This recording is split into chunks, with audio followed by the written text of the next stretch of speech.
Part 6, my 40-year journey with the narcissist in my family.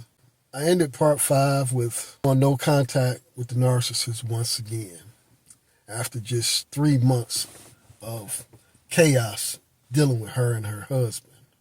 Gas is turned off, no money, no income, can't get a job. Things is really bad for me. Because of all this chaos, I totally forgot my inheritance money from my mother's estate I was supposed to get at 18. One day, my brother Greg comes by. Hey, what's going on? You ain't supposed to be going through nothing like this. What happened to all the money you're supposed to get when you turn 18? He said, man, you need to get on the phone and call Trisha, the narcissist. I get on the phone. Hey, what about the money that I was supposed to get when I turned 18? That was in all the bank accounts. Once again, she gets nasty. Ain't no money. Ain't no bank account with your name on it. Here's the thing about this. The past, when I was 13, how would my name be on the bank account that belonged to my mother? And she said, oh, it is one.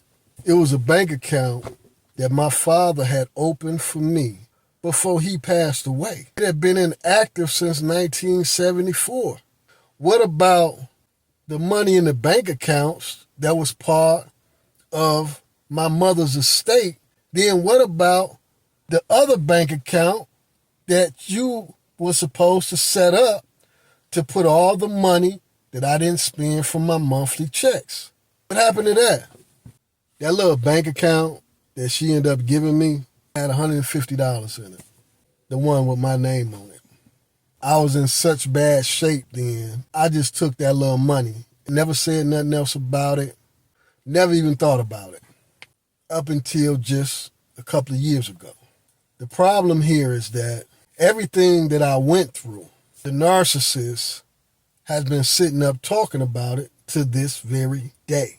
The thing of it is, she never actually tells the truth. It's always twisted up. It's always other lies added to it. Why is it that I'm in my 50s, still hearing people running around here talking about what I went through back then? Why is that? Because she's still talking about it. Well, why is she still talking about it? She's a narcissist. And what happens with a narcissist is that anytime they're guilty of something, what they'll do is rewrite history, doing exactly what she's been doing all these years. Keep going back, talking about things that took place back then, twist the story up, add some lies to it, and make everybody believe everything happened the way that she's telling it. When in fact, it didn't happen that way. All she had to do was be quiet. I never spoke about it. I didn't even think about it. One of the lies she told, we didn't even have enough money to bury our mother when she died. First and foremost, everybody knew my mother had in numerous bank accounts. The issue is everybody just didn't know the large amounts that it actually was. Outside of that money, she had insurance. Narcissist claimed she didn't have no insurance. Well, anybody who grew up in the 70s and 80s, the insurance man used to come out every month and collect your payment, which normally with my mother was a check. I seen this as a child. And then also to back this up, when my mother passed away, my other sister Lou was talking to the owner of the funeral home about my mother's funeral. He told my sister Lou that she didn't have to worry about getting his money because he was getting it from the insurance company, showing you that the narcissist was lying about us not having enough money to bury my mother. Now, something else she tried to say about this. When the guardianship changes, claims she gave the money to my brother June, but my brother June's life didn't change. Everything he was doing before he became my guardian, his life was still the same. He didn't go buy no new cars. He wasn't going on vacation, shopping trips, restaurants. He didn't do none of that. He was the same old June. But the narcissist, on the other hand, a few months that I was around her, that's what I seen.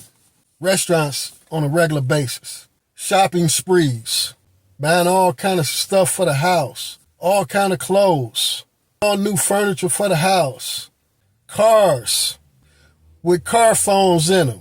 In the 80s, car phones was a big thing where they had car phones in their cars.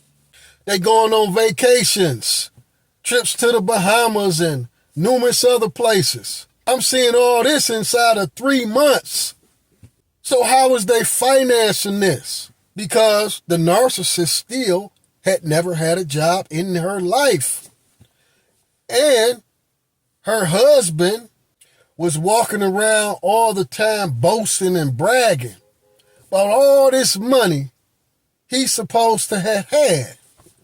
Come to find out, from the horse's mouth, my sister, the narcissist, she said, all them years while they was together and he was bragging about he had all this money, he didn't have no money. If he didn't have no money, had never had a job in her life, who was financing this lavish lifestyle?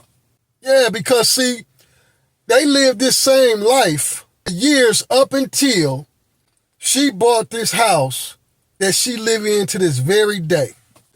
The same time she bought this house, she gets her first job. So anybody with any sense can say, after living this lavish lifestyle, they took the last of this money, bought that house, and then was broke, and that's when she got her first job. It don't take a rocket scientist to put 2 and 2 together, so you can't use that lie. It's out the window, baby. The house you live in now, you wouldn't even have it. All she had to do was be quiet. She had got away. Keep talking about it. Got people keep coming around me, gaslighting me. I'm not the person you want to keep gaslighting because of so much stuff I've had to deal with. 40 years of it. I mean, come on, man.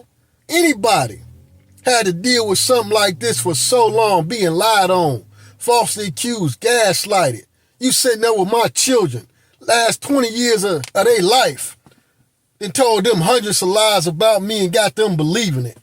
All this stuff that happened, surrounding around her stealing this money. Been lying the whole time. All she had to do was be quiet. She got away like a fat rat. Stay tuned.